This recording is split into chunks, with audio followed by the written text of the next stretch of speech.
Chapter 2. Something's up. I ran up the steps to our apartment, nearly blinded because my puffy folklórico skirts were gathered in my arms like a dance partner. I couldn't see over them. I kicked the bottom of the door twice, our secret signal to open up. Dad, I called. Poppy, hurry up. He opened up the door. He was wearing the Chicago Cubs baseball jersey I had given him for his birthday years and years ago. His right hand was gripping a paintbrush thick with white paint. As I hurried past him, he bowed like a butler. I set my skirts down on the couch. What are you doing? I asked. He pointed to the kitchen with a paintbrush. Painting. Mom followed me in, her cell phone pressed to her ear. Mom is an accountant with lots of math figures inside her head. Now she hung up and flapped her cell phone closed like a mousetrap. Hi, Mom greeted Dad, who gave her a quick smile, then collapsed the smile and swiveled his eyes toward me. Something is up, I thought. I stood between my parents with my hands on my hips. Did you tell her? Dad asked. Tell me what? I crossed my arms across my chest. Mom shook her head, stirring her earrings, which jangled like wind chimes. Dad munched his lower lip and sighed. He stared at the ceiling, the which we heard Mr. Mendoza's chair creak loudly. In the silence of our apartment, we could hear that his TV was tuned to a Spanish-language program. We're moving, Dad announced finally. For a second, I thought he had said mooing, but I couldn't recall ever mooing. Then the word struck me. Dad had said moving, as in moving away, as in losing my friends, my school, my neighborhood, my heart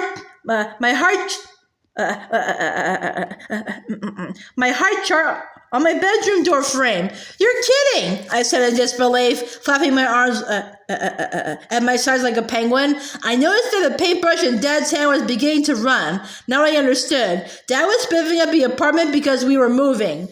Dad and I think it's time that we get out of this neighborhood, Mom said. She explained that it was no place for me to grow up. It was dangerous, and there was no place for me to play. And there was no place for me to play. I can play in the street, I argued, not too brightly. Yeah, get run over, Mom predicted. You'll be safer there, Dad added. Where's there? I asked, and then I continued before Dad could respond. But it doesn't matter where, since I like it here. At that moment, two men outside began yelling at each other. A car door slammed, and we heard the sound of screeching carts echo between the apartment buildings. Then silence. See, Mom said, pointing outside. Sure, it was noisy, and it wasn't a fancy neighborhood like you see on TV, but I had friends on the block. Even the cats, striped ones, black ones, white ones, spotted ones, and the ones that looked like they were wearing tuxedos were my friends. But why? I demanded. What about school? My friends, my dance classes. Dad escaped to the kitchen and put...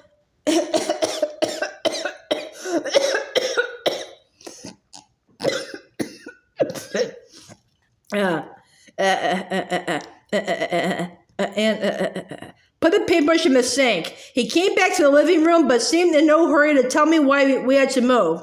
His tongue flipped about in his mouth until he finally said, because. I thought Mom would say something, but she didn't. Dad, I screamed, that's no reason. But then I stopped because I knew that I shouldn't be yelling at either of them. They were my parents. What could I do except turn on my heel and go to my bedroom?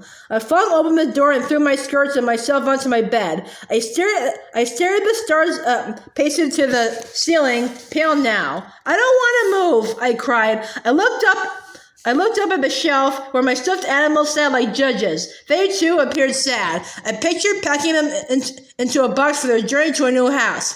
I heard footsteps, Mom's, and a rap like a small bird pecking on my door. You want some soup? Mom asked through the closed door. No, I answered. I'm not hungry. Mom went away without a word. But the soup's aroma soon filled the apartment and made my stomach growl. I got up, pressed my hand into my stomach, and went to my trunk by the window. I keep a stash of candies and other stuff under my folded leotards. I chose the other stuff, which was beef jerky. I tore off a piece and chewed with my mouth open. Who cared what I looked like at that moment? Hey, Mari! Through my window, I heard a voice calling to me. I peeked out.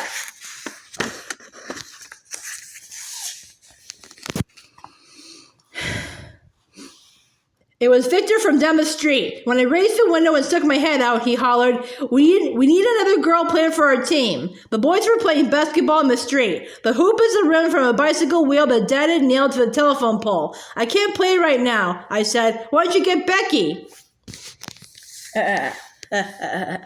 Becky's in trouble.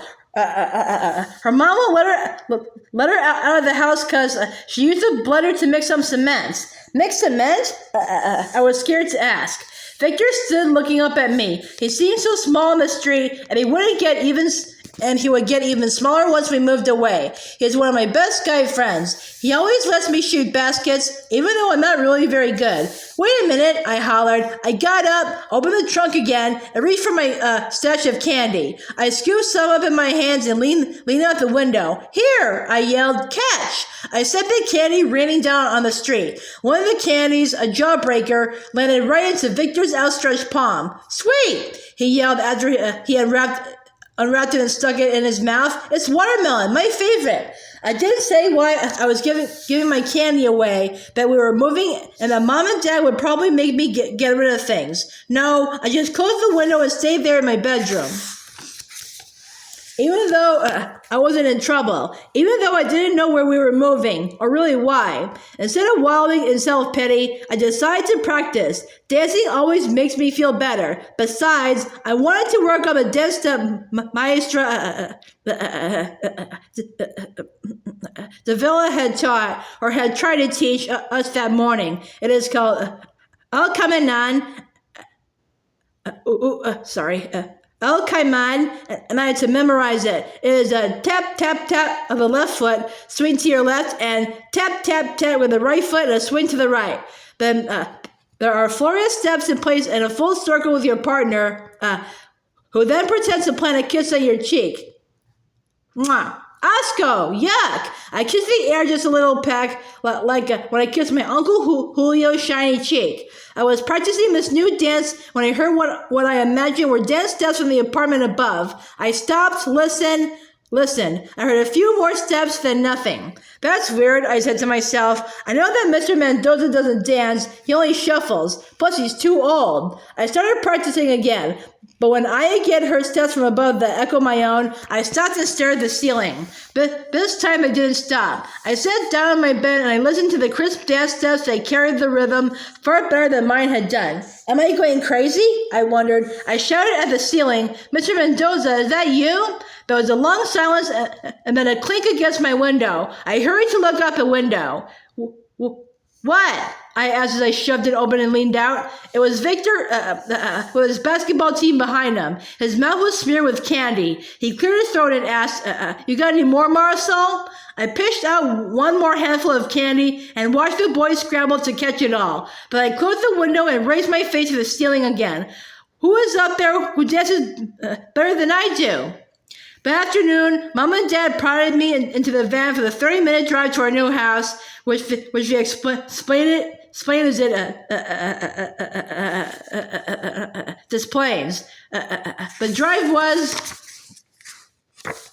boring. It was sad too. They told me that we were going to move next weekend. Next weekend?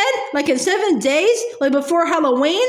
I asked, shocked by how soon it was. But you'll like it, Mom said, flipping through a furniture catalog.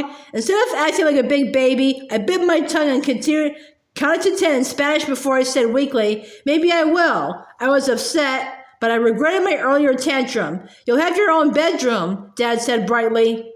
I said that he was about to tell me about the bedroom he had shared with his 3 brothers, but he held his tongue. I resisted the urge to shout, I already have my own bedroom. I figured that another outburst would only hurt my parents' feelings, and I didn't want to do that. So I looked out the van window and watched the Chicago I knew get smaller and smaller. Soon we were getting out of the van and crunching through fall leaves in a suburb that even I had to admit was pretty nice. I turned when I heard a dog bark. He was in the next yard and his nose poked between the slats of the fence. He rolled his tongue over his lips and whined to be petted. He's so cute, Mom sang. Maybe we'll get a dog, Dad said. But what about Rascal? I asked. My parents agreed that maybe it wasn't wise to have a dog and a cat and cat at the same time. Well, I guess Rascal has to go, Dad said jokingly. Dad! The subject was dropped. I followed my parents up the steps into the house. I was struck by the high ceiling and the echoes that came off the walls when I said, "It's nice." I wasn't convinced, but was trying to be agreeable. Very nice, Dad agreed, pocketing the house keys. I'm going to put the new sofa there, Mom said. She pointed to the area by the front window. I looked out the window and saw something shuffling down the front steps of another house. He was an elderly man with rings of gray in his hair, and he was holding the handrail. He reminded me of Mr. Mendoza. He was even wearing slippers. I heard the dog from the other yard bark again. Come with me, Mom ordered sweetly, putting an arm around my shoulder. Mom and I bounced up squishy carpet stairs to the second floor. That's our room, and that's the extra bedroom for guests and for my office, Mom said, pointing out the rooms. She then covered my eyes with her hands. I could smell on her wrist the perfume I had gotten her for her birthday and led me down the hallway. When she pulled her hands away, I blinked at the bright light. And this is your bedroom, she said. Do you like it? I noticed right away that the bedroom was carpeted, and my heart sank. I wondered how I could practice in my room. To do it right, I needed a wooden floor. How could I get ready to perform on a real stage by practicing on carpet? Or maybe if my dancing days were over. Was that possible? I realized that Mom had mentioned a dance studio in Des Plaines. Yeah, I like it, I lied, trying to sound cheerful, but it has carpet. Mom scrunched up her face. She didn't understand because she isn't a dancer. Where am I going to practice? Practice? Like dance, Mom.